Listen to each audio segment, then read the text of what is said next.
മാനവും ഭൂമിയും ചമച്ചവനെ വാഴ്ത്തുന്നു ഞാൻ അത്യുന്നതനെ.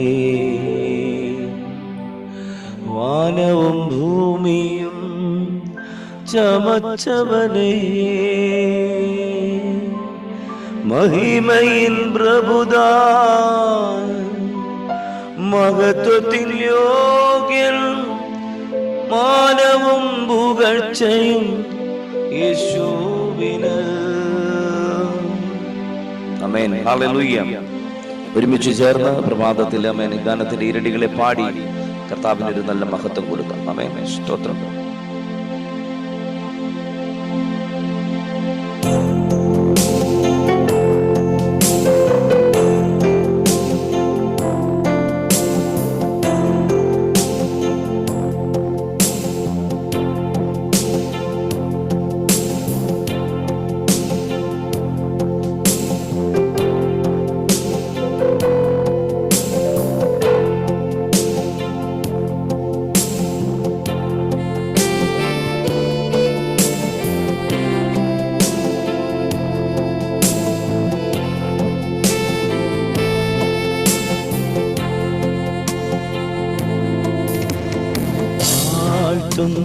ഞാൻ അത്യുന്നതനെ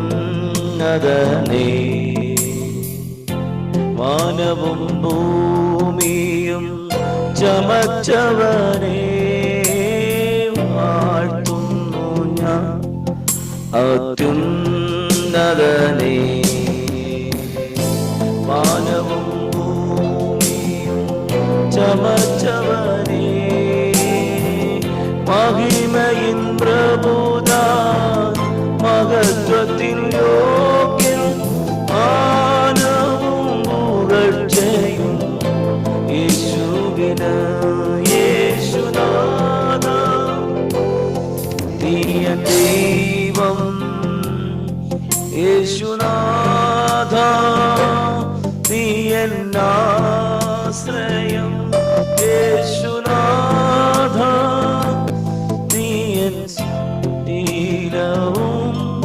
എന്റെ കോട്ടയും നീ മാത്രമേ.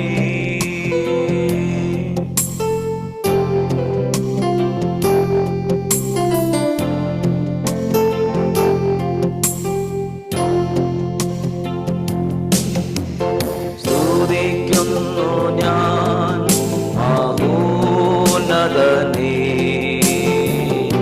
സ്തുത്യങ്കനാഥന്റെ കരവിരുത്.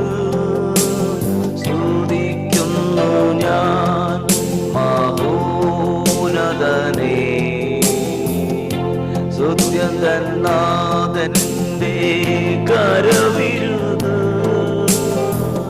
മഹിമയിൻ പ്രഭുതാൻ മഹത്വത്തിൻ യോഗ്യൻ മാനവും പുകഴ്ചയും യേശുവിന്. ഓ മഹിമയിൻ പ്രഭുതാൻ മഹത്വത്തിൻ യോഗ്യൻ മാനവും പുകഴ്ചയും യേശുവിന്. യേശുനാഥ നീ എൻ ദൈവം, യേശുനാഥ നീ എൻ ആശ്രയം, യേശുനാഥ നീ എൻ ശൈലവും എന്റെ കോട്ടയും നീ മാത്രമേ. എന്റെ കോട്ടയും നീ മാത്രമേ. ഹല്ലേലൂയ. വളരെ അനുഗ്രഹിക്കപ്പെട്ട പ്രഭാത സമയത്ത് ഒരുമിച്ച് കർത്താവിനെ പാടി ആരാധിക്കുവാനും സ്തുതിക്കുവാനും ഒക്കെ ദൈവം നമുക്ക് തന്ന നല്ല ഭാഗ്യ നിമിഷങ്ങളെ ഓർത്ത് നമുക്ക് കർത്താവിനെ സ്തുതിക്കാം. വളരെ വേഗത്തിൽ ആമേൻ. ഹല്ലേലൂയ. ഞാൻ പ്രാർത്ഥിപ്പാനായിട്ട് ആഗ്രഹിക്കുകയാണ്. ഒരു വാക്യം മാത്രം വായിച്ചുകൊണ്ട് ആമേൻ. ഹല്ലേലൂയ. അതിൽ നിന്നും ചില കാര്യങ്ങൾ മാത്രം പറഞ്ഞു ആമേൻ.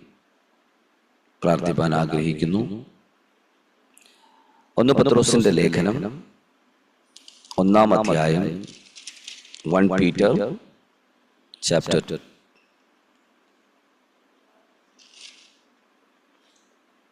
1 20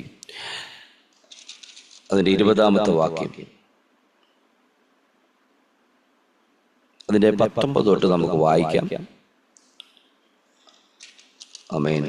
നിങ്ങൾ വചനം എടുത്തിട്ടുള്ളവര്, ബൈബിൾ എടുത്തിട്ടുള്ളവര്, നിങ്ങൾ ആരെങ്കിലും ഒരാൾക്കൊന്ന് വേഗത്തിലൊന്ന് വായിക്കാമോ? ഇംഗ്ലീഷ് ആണെങ്കിലും മലയാളം ആണെങ്കിലും കുഴപ്പമില്ല. പത്രോസ് എഴുതിയ ലേഖനം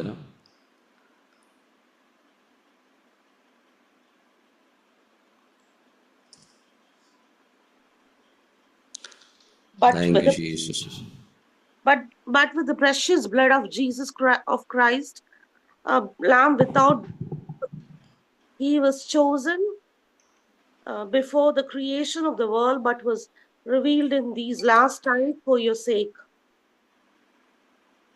Amen. ഞാൻ അതിന്റെ 19 തൊട്ട് വായിക്കാം, ശ്രദ്ധയോടെ കേൾക്കുക. ക്രിസ്തു എന്ന നിർദോഷവും നിഷ്കളങ്കവുമായ കുഞ്ഞാട്ടിന്റെ വിലയേറിയ രക്തം കൊണ്ടത്രേ എന്ന് നിങ്ങൾ അറിയുന്നുവല്ലോ. 20 ഇങ്ങനെയാണ് പറയുന്നത്: അവൻ ലോകസ്ഥാപനത്തിന് മുൻപേ മുന്നറിയപ്പെട്ടവനും അവൻ മുഖാന്തരം ദൈവത്തിൽ വിശ്വസിക്കുന്ന നിങ്ങൾ നിമിത്തം ഈ അന്ത്യകാലത്ത് വെളിപ്പെട്ടവനും ആകുന്നു. ഞാൻ വിശ്വസിക്കുന്നു ഈ വേദഭാഗത്തിൻ്റെ ആ ഒരു കണ്ടന്റ് അല്ലെങ്കിൽ ആ പൊരുൾ നിങ്ങൾക്ക് മനസ്സിലായി എന്ന് വിശ്വസിക്കുന്നു. ആമേൻ. പത്രോസ് ലേഖനത്തിൻ്റെ നമ്മളോട് ദൈവാത്മാവ് നമ്മളോട് സംസാരിക്കുന്ന ഒരു വലിയ വിഷയം എന്ന് പറഞ്ഞാൽ, ലോകത്ത് പീഡനം അനുഭവിക്കുന്ന ക്രിസ്ത്യാനികളെ വിശ്വാസത്തിൽ നിലനിർത്താൻ വേണ്ടി അവരെ പ്രോത്സാഹിപ്പിക്കുക എന്നതാണ് പത്രോസ് നമുക്ക് തന്നിരിക്കുന്ന ഈ ഒരു വെളിപ്പാട്. നിങ്ങളതിൻ്റെ 23 ഒന്ന് വായിച്ചു നോക്കിക്കേ. കെടുന്ന ബീജത്താലല്ല, കെടാത്തതിനാൽ ജീവനുള്ളതും നിലനിർത്തുന്നതുമായ ദൈവവചനത്താൽ തന്നെ നിങ്ങൾ വീണ്ടും ജനിച്ചിരിക്കുന്നു. ഞാൻ ഈ വേദഭാഗം എടുത്തതിൻ്റെ മൂല കാരണമെന്ന് പറയുന്നത്, നിങ്ങൾ ആ 20 വാക്യം വായിക്കുമ്പോൾ 20 വായിച്ചു കഴിയുമ്പോൾ അതിന്റെ ഫസ്റ്റ് വേർഡ് ഇങ്ങനെയാണ് കൊടുത്തിരിക്കുന്നത്: അവൻ ലോകസ്ഥാപനത്തിന് മുന്നമേ മുന്നറിയപ്പെട്ടവനും. എന്ന് വെച്ചാൽ ഈ ലോകം ഉണ്ടാകുന്നതിന് മുൻപേ, ആമേൻ, ദൈവത്തെ, അതായത് യേശുക്രിസ്തുവിനെ ഈ ഭൂമിയിലേക്ക് പ്രസന്റ് ചെയ്യാനിരുന്നതാണ്. മുന്നമേ, ഏറ്റവും, അതായത് ലോകമുണ്ടാകുന്നതിന് മുൻപേ, സകലവും ഭൂതലത്തിൽ ഒഴിവാകുന്നതിന് മുന്നമേ ദൈവത്തിന്റെ അല്ലെങ്കിൽ യേശുക്രിസ്തു ഈ ഭൂമിയിലേക്ക് വരണമെന്നുള്ളത് ദൈവനിയോഗമായിരുന്നു. ആ നിയോഗത്തിലൂടെ എന്നെയും നിങ്ങളെയും തെരഞ്ഞെടുക്കേണ്ടതും ദൈവത്തിന്റെ പദ്ധതിക്കകത്തുള്ളതായിരുന്നു. ഞാൻ പറയുന്നത് നിങ്ങൾക്ക് മനസ്സിലാകുന്നുണ്ടെന്ന് വിശ്വസിക്കുന്നു. എന്ന് വെച്ചാൽ, എവിടെയോ ആയിരുന്ന നമ്മെ ഈ ലോകത്തിന്റെ, ഞാൻ അതിലേക്ക് വരാം, ഉൽപ്പത്തി പുസ്തകവുമായിട്ട് കണക്റ്റഡ് ആയിക്കൊണ്ട് ചില കാര്യങ്ങൾ പറയാനുണ്ട്. അപ്പൊ നിങ്ങൾക്ക് കൃത്യത മനസ്സിലാകും. പാപത്തിന്റെ അടിമത്തത്തിൽ കിടന്ന നമ്മളെ ദൈവം വളരെ ശക്തമായിട്ടാണ്, ആമേൻ, അതിനകത്തു നിന്നും പറിച്ചെടുക്കുകയായിരുന്നു. അല്ലെന്നുണ്ടെങ്കിൽ പിഴുതെടുത്തു. അതിനകത്ത് അകപ്പെട്ട് എന്നേക്കുമായിട്ട് ഈ ലോകത്തിൽ നഷ്ടപ്പെടേണ്ട നമ്മളെ, ഭൂമിയിൽ നമ്മളെ വീണ്ടും വീണ്ടും വീണ്ടും നമ്മളെ മാറ്റി കർത്താവുമായിട്ട് ഇങ്ങനെ അടുപ്പിച്ചുകൊണ്ടേയിരിക്കുക. തകർന്നു പോകുന്ന സമയങ്ങളിലായിരിക്കും ചിലപ്പോൾ ഒരു പ്രവചന ശബ്ദം കേൾക്കുന്നത്. അപ്പൊ പിന്നെയും നമ്മൾ ജീവിക്കും. സ്തോത്രം. നമ്മുടെ കർത്താവ് നമുക്ക് തന്നിരിക്കുന്ന ഏറ്റവും വിലയേറിയ ഒരു ചാൻസ് ആണ് 23-ാമത്തെ വാക്യം പറഞ്ഞത്. കെടുന്ന ബീജത്താൽ അല്ല, കെടാത്തതിനാൽ ജീവനുള്ളതും നിലനിർത്തുന്നതുമായ ദൈവവചനത്താൽ തന്നെ നിങ്ങൾ വീണ്ടും ജനിച്ചിരിക്കുന്നു. ആമേൻ. ഹല്ലേലൂയ, സ്തോത്രം. 24 പറയുന്നു, സകല ജഡവും പുല്ലുപോലെയും അതിന്റെ ഭംഗിയെല്ലാം പുല്ലിന്റെ പൂ പോലെയുമാകുന്നു. പുല്ലുവാടി പൂ ഉതിർന്നു പോയി, ക്രിസ്തുവിന്റെ കർത്താവിന്റെ വചനമോ എന്നേക്കും നിലനിൽക്കുന്നു. അതാകുന്നു നിങ്ങളോട് പ്രസംഗിച്ച വചനം. ആമേൻ. ഈ വചനഭാഗത്ത് നിന്ന് അതായത് മുൻനിർണയം എന്നുള്ള പദമാണ് അവിടെ പറയപ്പെടുന്നത്. മുന്നമേ നമ്മളെ കണ്ടു, നമ്മൾ ജനിക്കുന്നതിന് മുന്നമേ നമ്മളെ കണ്ടു. നാം എന്തായി ഈ ഭൂമിയിൽ എന്താകണമെന്നുള്ളതിനെ കുറിച്ച് ദൈവം വ്യക്തമായിട്ട് നമ്മളെ കുറിച്ച് മനസ്സിലാക്കിയിരുന്നു. ആമേൻ. ഹല്ലേലൂയ. അതിന് ആസ്പദമായിട്ട് 1-2 വാക്യങ്ങളൊന്ന് വായിച്ച് നമുക്ക് പ്രാർത്ഥിപ്പാൻ ആഗ്രഹിക്കുന്നു. ഉൽപ്പത്തി പുസ്തകം ജനസിസ് 3:50, 3:15. അവിടെ ഞാൻ നിങ്ങൾക്കായിട്ട് വായിക്കുന്നു. ഞാൻ നിനക്കും സ്ത്രീക്കും നിന്റെ സന്തതിക്കും അവളുടെ സന്തതിക്കും തമ്മിൽ ശത്രുത്വം ഉണ്ടാക്കും. അവൻ നിന്റെ തല തകർക്കും, നീ അവന്റെ കുതികാൽ തകർക്കും. ആമേൻ. നിങ്ങൾ അതിന്റെ വാക്യങ്ങള് മുകൾ വശത്തുള്ള ഭാഗങ്ങൾ വായിക്കുമ്പോൾ അതിന്റെ 14, 13 ഒക്കെ വാക്യങ്ങൾ വായിക്കുമ്പോൾ മനസ്സിലാകും എന്താണ് അവിടെ സംഭവിച്ചിരിക്കുന്നത്. ആമേൻ. കാരണം ഏദൻ തോട്ടത്തിൽ ദൈവം തന്റെ മക്കളെ സൃഷ്ടിക്കപ്പോൾ അവരോട് പറഞ്ഞ ഒരേ ഒരു വേടാണ്, തോട്ടത്തിന്റെ നടുവിൽ നിൽക്കുന്ന വൃക്ഷത്തിന്റെ ഫലം നിങ്ങൾ ഭക്ഷിക്കരുത്. പക്ഷെ അവരെ കൊണ്ട് അതിനെ എൻകറേജ് ചെയ്യിപ്പിച്ചു, അവരെ അതിലേക്ക് കൊണ്ടുവന്നു. ഇത് കഴിക്കണം, നീ ഇത് കഴിക്കുമ്പോൾ ദൈവത്തെ പോലെ ആകും എന്നൊക്കെ പ്രലോഭനങ്ങൾ കൊടുത്ത്, ഈ പ്രലോഭനമാണല്ലോ നമ്മളെ എല്ലാം ഏറ്റവും കൂടുതൽ പ്രതിസന്ധിയിലേക്ക് കൊണ്ടുപോകുന്നത്. അപ്പോൾ പ്രലോഭനങ്ങൾ കൊടുത്തിട്ട് ഒരു ദിവസമോ 2 ദിവസം കൊണ്ടല്ല, പല സമയങ്ങളിൽ പ്രലോഭനങ്ങൾ കൊടുത്ത് പല ടൈമുകളിൽ ഹൃദയത്തിനകത്തിലുള്ള ചിന്തകളെ കൊണ്ടുവന്ന് അത് നീ ചെയ്യ്, അങ്ങനെ പറഞ്ഞ് ആ പാപത്തിന്റെ അടിമത്വത്തിലേക്ക് അവനെ കൊണ്ടുപോകും. ഇതല്ലേ ഇന്നും ലോകത്തിനകത്ത് സംഭവിച്ചു കൊണ്ടിരിക്കുന്നത്. ആമേൻ. നമ്മുടെ ഓരോരുത്തരുടെ ലൈഫ് ഒന്ന് എടുത്തു നോക്കിക്കേ. ആത്മീകമായിട്ടൊന്ന് വളരണമെന്ന് നാം ചിന്തിക്കുന്ന സമയത്ത് നമ്മളെ പിന്നെയും നാം അറിയാതെ ആമേൻ നമ്മളെ പാപത്തിന്റെ കണികകൾക്കകത്തേക്ക് കൊണ്ടുപോകും.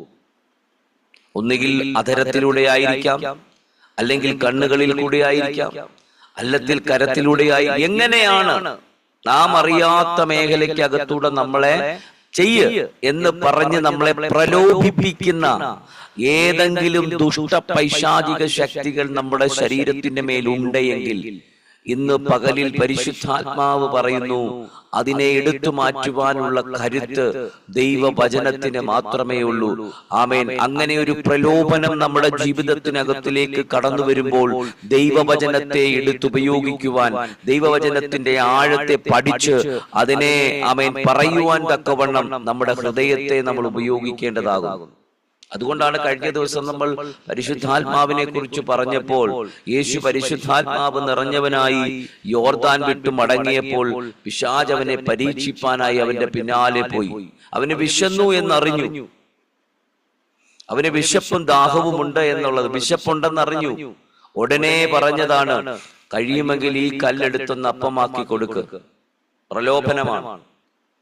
ഇങ്ങനെയുള്ള പ്രലോഭനങ്ങൾ ജീവിതത്തിനകത്ത് കടന്നു വരുമ്പോൾ ആമേൻ, കർത്താവ് പറഞ്ഞത് കേട്ടോ, മനുഷ്യപുത്രൻ അപ്പം കൊണ്ട് മാത്രമല്ല ദൈവത്തിന്റെ വചനം കൊണ്ടും ജീവിക്കും. ആമേൻ. ഹല്ലേലൂയ, സ്തോത്രം. നിങ്ങൾ ആ വാക്യം ഒന്ന് വായിച്ചു നോക്കിക്കേ. അവിടെ പറയുന്നത് 15-ാമത്തെ വാക്യം പറയുന്നത്, ഞാൻ നിനക്കും സ്ത്രീക്കും നിന്റെ സന്തതിക്കും അവളുടെ സന്തതിക്കും തമ്മിൽ ശത്രുത്വമുണ്ടാക്കും. അവിടെ ഒരു ഫുൾ സ്റ്റോപ്പ്. എന്ന് വെച്ചാൽ പാമ്പ് മനുഷ്യനെ സ്ത്രീയിലൂടെയാണ് അകത്തേക്ക് കയറിയത്. സ്ത്രീയിലൂടെ പ്രലോഭിപ്പിച്ച് തോട്ടത്തിന്റെ അകത്തുള്ള മരത്തിൽ നടുവിൽ നിൽക്കുന്ന വൃക്ഷത്തിന്റെ ഫലം തിന്നണമെന്നുള്ളത് ആമേൻ പാമ്പിന്റെ ലക്ഷ്യമായിരുന്നു. എന്ന് വെച്ചാൽ ഈ പാമ്പ് എവിടെ നിന്ന് വന്നു എന്നുള്ളത് നമുക്കറിയാം. യെഹെസ്കേൽ പ്രവാചകന്റെ പുസ്തകത്തിൽ ലൂസിഫർ അവനെ ഭൂമിയിലേക്ക് ദേവപർവ്വതത്തിൽ നിന്നും വെട്ടിക്കളഞ്ഞ നാൾ മുതൽ അവൻ അന്വേഷിച്ചു കൊണ്ടിരിക്കുകയാണ് എന്താണ് ഒരു പ്രതികാരം ചെയ്യേണ്ടത്. ഇന്നും അങ്ങനെ തന്നെയല്ലേ? അവൻ യേശുക്രിസ്തുവിലേക്ക് അടുത്തു കഴിയുമ്പോൾ, ദൈവ സാന്നിധ്യത്തിലേക്ക് അടുത്തു വരുമ്പോൾ, ആമേൻ ഹല്ലേലൂയ, സ്തോത്രം, ആ മനുഷ്യനെ എങ്ങനെയൊക്കെ തകർക്കാൻ കഴിയുമോ, ഏതൊക്കെ മേഖലകൾക്കകത്ത് തകർത്തെറിയുവാൻ കഴിയുമോ അതെല്ലാം ചെയ്യുവാനുള്ള പദ്ധതി പൈശാചിക മണ്ഡലം ഒരുക്കിക്കൊണ്ടിരിക്കുകയാണ്. നീ ഒരു നിമിഷം ഒന്ന് പ്രാർത്ഥിച്ചു നോക്കിക്കേ. അടുത്ത നിമിഷം ആമേൻ പ്രതികൂലം കടന്നു വരും. നല്ലതുപോലെ ഒന്ന് ആരാധിച്ചു നോക്കിക്കേ. ഉടനെ പറയും, കണ്ടില്ലേ? ഇങ്ങനെയൊക്കെയുള്ള ഒരു സമൂഹത്തിനകത്ത് നാം ജീവിക്കപ്പെടുമ്പോൾ ആമേൻ അതിനകത്ത് നാം നിലനിൽക്കണമെന്നുണ്ടെങ്കിൽ നമ്മുടെ ജീവിതത്തിനകത്തിൽ മുൻനിർണയം വേണം. എന്ന് വെച്ചാൽ ദൈവത്തോടുള്ള സമത്വം ഉണ്ടായിരിക്കണം, ദൈവത്തോടുള്ള സാന്നിധ്യം ഉണ്ടായിരിക്കണം. അത് വിട്ടുപിരിയാൻ പാടില്ല എന്നാണ് ദൈവത്തിന്റെ ആത്മാവ് നമ്മളെ പഠിപ്പിക്കുന്നത്. ആമേൻ ഹല്ലേലൂയ, സ്തോത്രം. പ്രതികൂലങ്ങൾ ഉണ്ടാകുമ്പോഴും പ്രതിസന്ധികൾ ഉണ്ടാകുമ്പോഴും ആമേൻ ഹല്ലേലൂയ, സ്തോത്രം, മനുഷ്യന് ആമേൻ കൃത്യമായിട്ടുള്ളൊരു ബോധം, അല്ലെന്നുണ്ടെങ്കിൽ അവന്റെ ഹൃദയത്തിനകത്തുണ്ടാകണം, എന്നെ ലോകസ്ഥാപനത്തിന് മുന്നമേ തെരഞ്ഞെടുത്ത് നിർത്തിയിരിക്കുന്നത് ദൈവത്തിനൊരു പദ്ധതിയുണ്ട്. അത് നിറവേറാനുള്ള സമയമാകുമ്പോൾ അത് നിറവേറും. അതിന് മുന്നമേ ആമേൻ ഹല്ലേലൂയ ഞാൻ നഷ്ടപ്പെട്ടു പോകാൻ ഇടവരരുത്. ഞാൻ ഈ പറയുന്ന കാര്യങ്ങൾ നിങ്ങൾക്ക് മനസ്സിലാകുന്നു എന്ന് വിശ്വസിക്കുന്നു. എന്റെയും നിങ്ങളുടെയും ജീവിതത്തിനകത്ത് ദൈവം നമ്മളെ തെരഞ്ഞെടുത്തിരിക്കുന്നതിനും ദൈവത്തിനൊരു പദ്ധതിയുണ്ട്. അവൻ ഇന്നൊരു പക്ഷേ നമുക്കൊന്നുമില്ലായിരിക്കാം, ഇന്നൊരു പക്ഷേ നമ്മുടെ ജീവിതത്തിനകത്തില് അവൻ നമുക്ക് മുന്നോട്ട് പോകുവാനുള്ളൊരു വഴിയില്ലായിരിക്കാം. പക്ഷെ വിശ്വസിക്കുക, ഞാൻ വിശ്വസിക്കുന്ന എന്റെ ദൈവം എനിക്ക് വേണ്ടി വാതിലിനെ തുറന്നു തരുന്ന ദൈവമാണെന്ന്. അതിനു മുന്നമേ ആ പൈശാചിക മണ്ഡല ശക്തികളുടെ അകത്ത് അവൻ അതിൽ നഷ്ടപ്പെട്ടു പോകാനല്ല ദൈവം നമ്മളെ വിളിച്ചിരിക്കുന്നത്.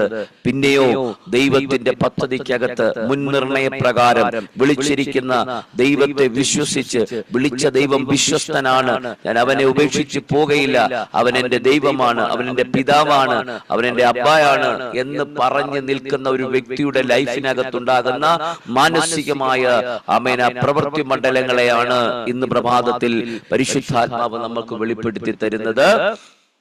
ആമേൻ ഹല്ലേലൂയ, സ്തോത്രം. മുൻനിർണയ പ്രകാരം നമ്മളെ വിളിച്ച് വേർതിരിച്ചിരിക്കുന്നത്. ഞാൻ ആ ഭാഗത്ത് നിന്ന് വേഗത്തില് 1-2 കാര്യങ്ങളോടൊന്ന് പറഞ്ഞ് പ്രാർത്ഥിപ്പാനായിട്ട് ആഗ്രഹിക്കുകയാണ്.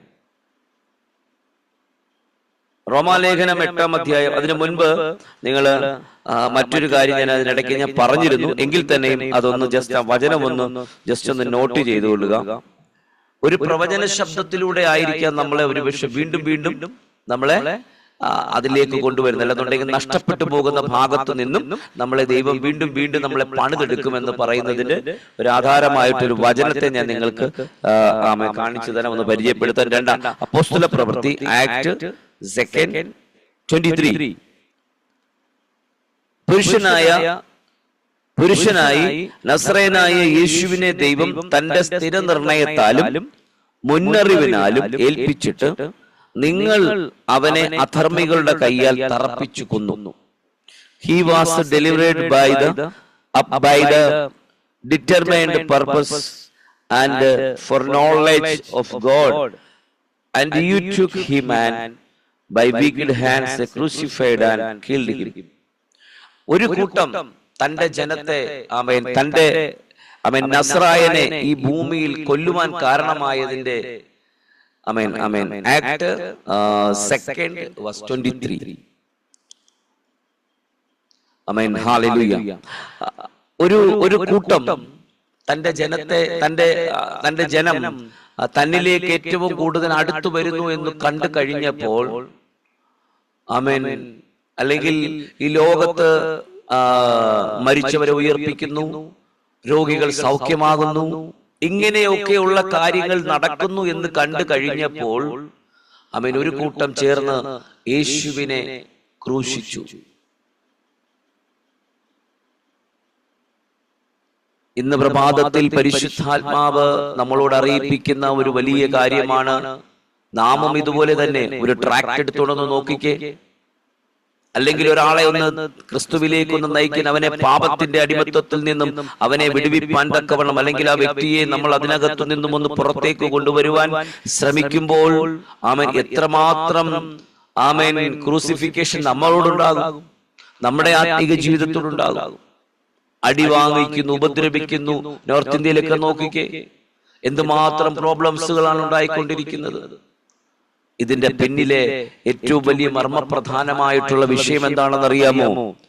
ആമേൻ, അവൻ ലോക സ്ഥാപനത്തിനു മുന്നമേ നമ്മെ തെരഞ്ഞെടുത്തതിന്റെ ഏറ്റവും വലിയ മഹത്തരമായ വിഷയമാണ്.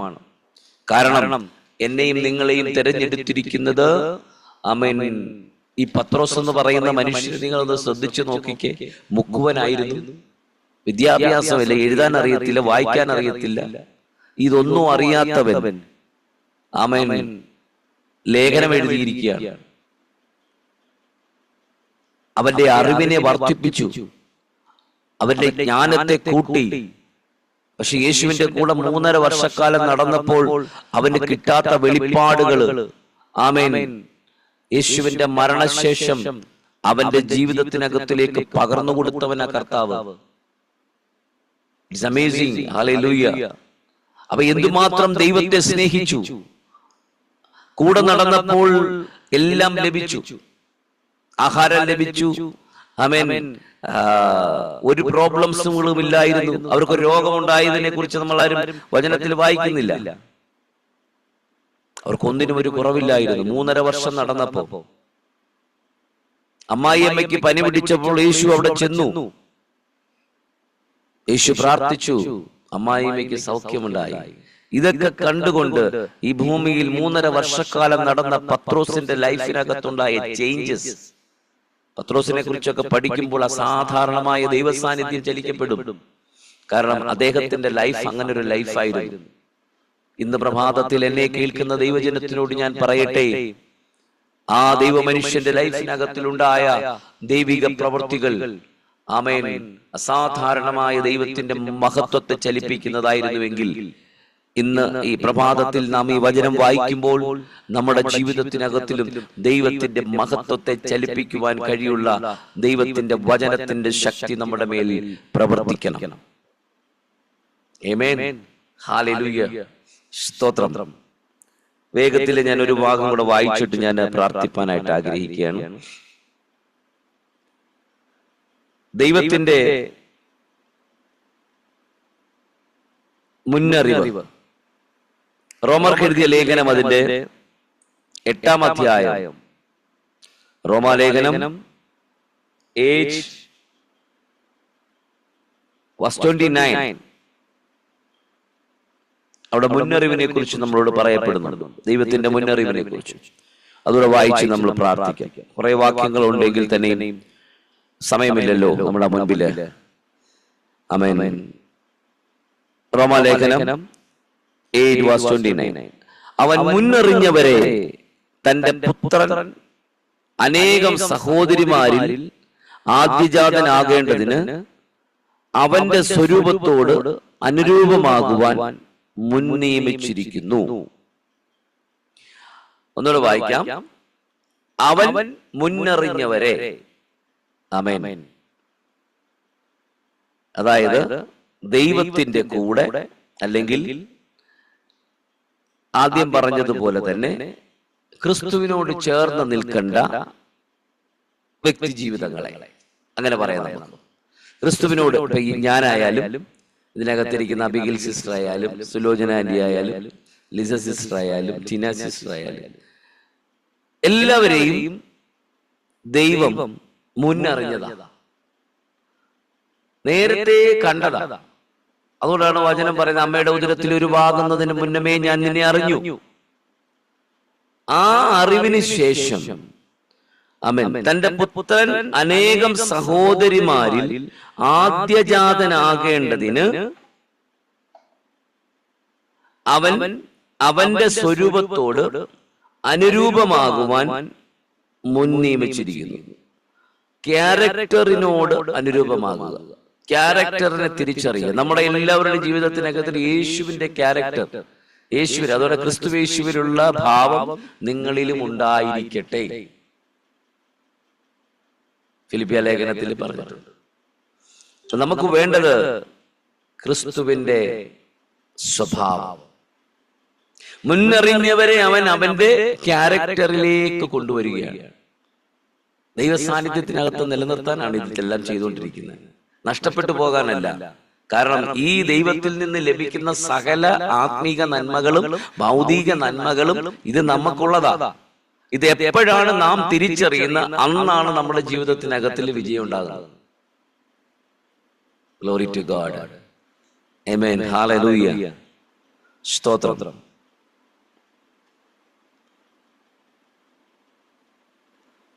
എബ്രായ ലേഖനം 2-ാം അധ്യായം 10-11 വാക്യങ്ങൾ പറയുന്നു, സകലത്തിനും ലാക്കും സകലത്തിനും കാരണഭൂതനുമായവൻ അനേകം പുത്രന്മാരെ തേജസ്സിലേക്ക് നടത്തുമ്പോൾ അവരുടെ രക്ഷാനായകനെ കഷ്ടാനുഭവങ്ങളാൽ തികഞ്ഞവനാക്കുന്നത് യുക്തമായിരുന്നു. വിശുദ്ധീകരിക്കുന്നവനും വിശുദ്ധീകരിക്കപ്പെടുന്നവർക്കും എല്ലാം ഒരുവനല്ലോ. പിതാവ് അത് ഹേതുവായി അവൻ അവരെ സഹോദരന്മാർ എന്ന് വിളിപ്പാൻ ലജ്ജിക്കാതെ.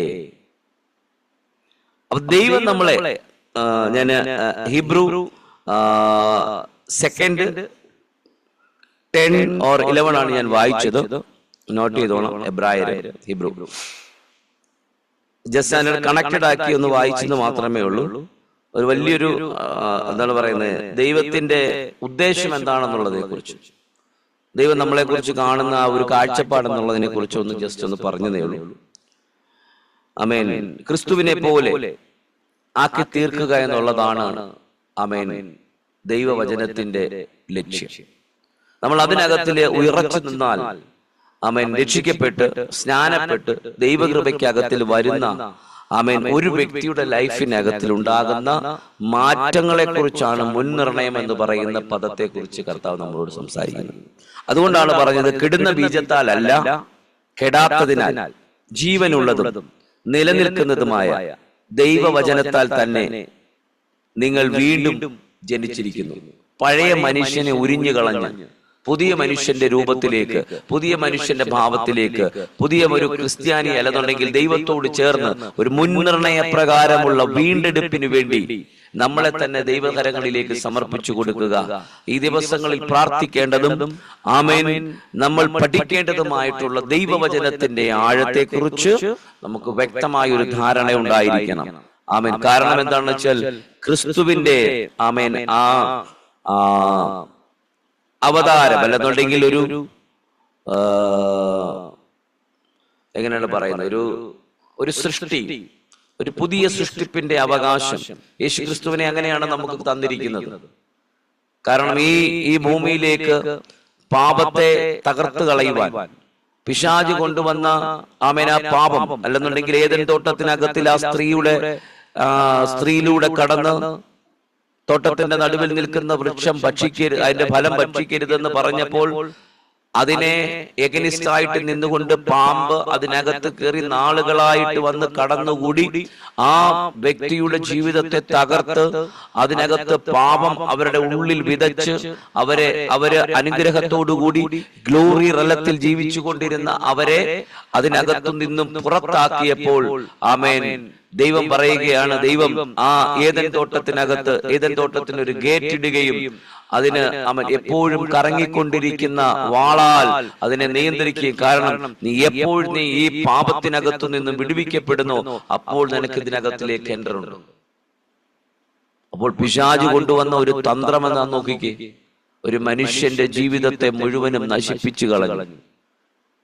എപ്പോഴും ഇത് നമ്മുടെ ജീവിതത്തിനകത്ത്, നമ്മൾ പോകുന്ന ലൈഫിനകത്തെല്ലാം ആമേൻ നമ്മളെ തകർത്ത് കളയാൻ നിൽക്കുന്ന ഒരു തരം പൈശാചിക ശക്തിയെ ആമേൻ അതിൽ നിന്നും ജയിച്ചു മുന്നേറുവാനുള്ള ഒരു ദൈവത്തിന്റെ പ്രവൃത്തി നമ്മുടെ ജീവിതത്തിനകത്ത് ആവശ്യമാണ്. അതുകൊണ്ടാണ് ആമേൻ ദൈവവചനം പത്രോസ് എഴുതിയ ലേഖനത്തിലൂടെ നമ്മളോട് അറിയിപ്പിച്ചിരിക്കുന്നത്, കെടുന്ന ബീജത്താലല്ല, കെടാത്തതിനാൽ ജീവനുള്ളതും നിലനിർത്തുന്നതുമായ ദൈവവചനത്താൽ തന്നെ നിങ്ങൾ വീണ്ടും ജനിച്ചിരിക്കുന്നു. പഴയത് മരിച്ചു, പുതിയത് ഉയർപ്പുണ്ടാകുന്നു. ആമേൻ. എവിടെയാണ് മുൻനിർണയം നടന്നിരിക്കുന്നത്? നഷ്ടപ്പെട്ടു പോയ ആമേൻ ആത്മീക ലൈഫ് ആരുടെയെങ്കിലും ജീവിതത്തിനകത്തുണ്ടെങ്കിൽ അതിനെ തിരിച്ചു പിടിക്കുവാൻ ദൈവവചനത്തിന്റെ ആഴത്തിന് മാത്രമേ കഴിയത്തുള്ളൂ. ആമേൻ. എനിക്ക് ഒത്തിരി സംസാരിക്കണമെന്നുണ്ട് കേട്ടോ. നല്ലൊരു വേദഭാഗമാണ് ഇന്ന് പ്രഭാതത്തിൽ എനിക്ക് കർത്താവ് തന്നത്. ആമേൻ. ഞാൻ 1-2 വേദഭാഗങ്ങൾ നിങ്ങൾക്കൊന്ന് പറഞ്ഞു തരാം. നിങ്ങൾ അതൊന്ന് എടുത്തു വെച്ചൊന്ന് ധ്യാനിച്ചു നോക്കണം. ആമേൻ. തീത്തോസ് 1:2 ഒന്ന് എഴുതിക്കോണേ. തീത്തോസ് 1:2 ഞാനതൊന്ന് വായിച്ചു പോകാം. അതാകുമ്പോൾ നിങ്ങൾക്ക് കുറച്ചും കൂടെ ഒരു 2 മിനിറ്റ് കൂടെ ഞാൻ എടുക്കുകയാണ്. ആമേൻ. തീത്തോസ് ആമേൻ. ഹല്ലേലൂയ. 1:2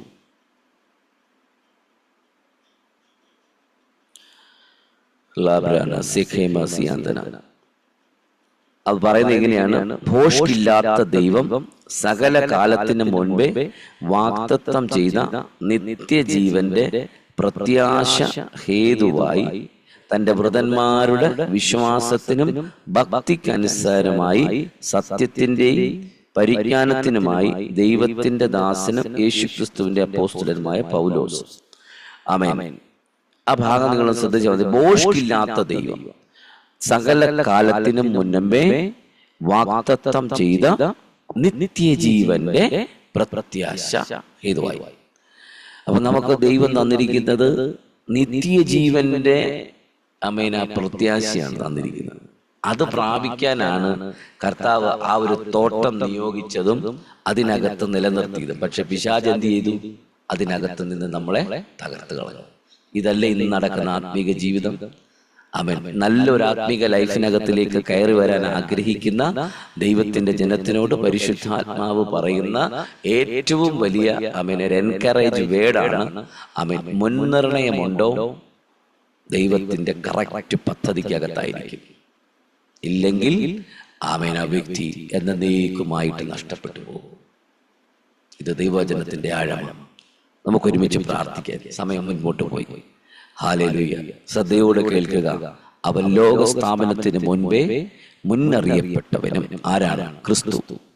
അവൻ മുഖാന്തരം ദൈവത്തിൽ വിശ്വസിക്കുന്ന നിങ്ങൾ നിമിത്തം ഈ അന്ത്യകാലത്ത് വെളിപ്പെട്ടവനും ആകുന്നു. ആമേൻ.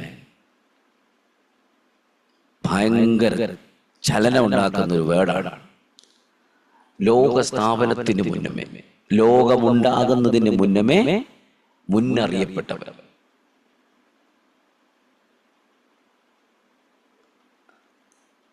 അവൻ മുഖാന്തരം ദൈവത്തിൽ വിശ്വസിക്കുന്ന നിങ്ങൾ നിമിത്തം, ഞാൻ നിമിത്തം ഈ അന്ത്യകാലത്ത്.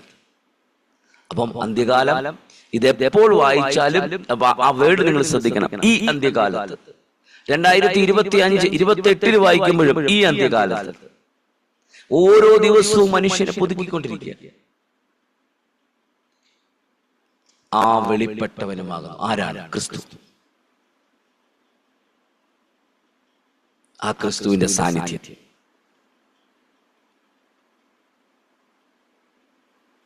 അതുകൊണ്ടാണ് 21 പറഞ്ഞത്, നിങ്ങളുടെ വിശ്വാസവും പ്രത്യാശയും ദൈവത്തിൽ വെച്ചുകൊള്ളേണ്ടതിന് ദൈവം അവനെ മരിച്ചവരുടെ ഇടയിൽ നിന്നും എഴുന്നേൽപ്പിച്ച് അവന് തേജസ് കൊടുത്തിരിക്കുന്നു.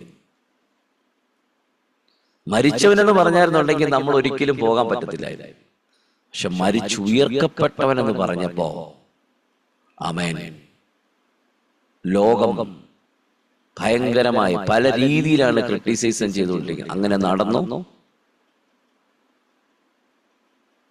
പക്ഷെ ക്രിസ്തുവിൽ വിശ്വസിക്കുന്ന ഒരു വ്യക്തിയുടെ ലൈഫിനകത്തിൽ ഉറപ്പായിട്ടും ഒരു ഭയങ്കര ഉറപ്പുണ്ടായിരിക്കും. അവൻ ഉയർത്തെഴുന്നേറ്റവനാണ്, അവൻ നമ്മുടെ നടുവിലുണ്ട്, ഇപ്പോഴും ജീവിക്കുന്നു.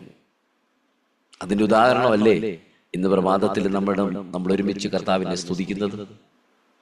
ആമേൻ. Thank you Jesus, thank you Holy Spirit. ഒരുമിച്ച് കണ്ണുകൾ അടയ്ക്കാം, പ്രാർത്ഥിക്കാം.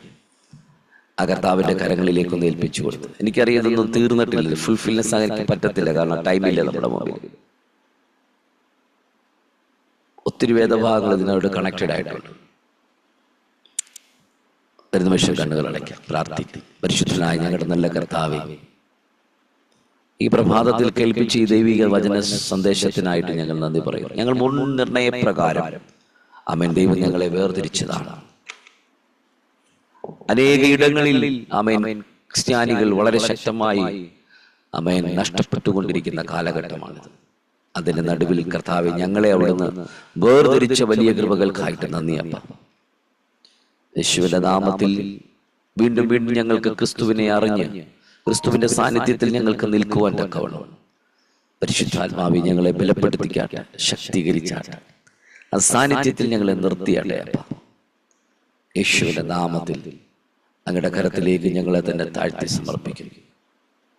കടന്നു വന്ന ജനത്തെ എല്ലാം ദൈവകരങ്ങളിൽ ഏൽപ്പിക്കുന്നു, യേശുവിന്റെ നാമത്തിൽ തന്നെ.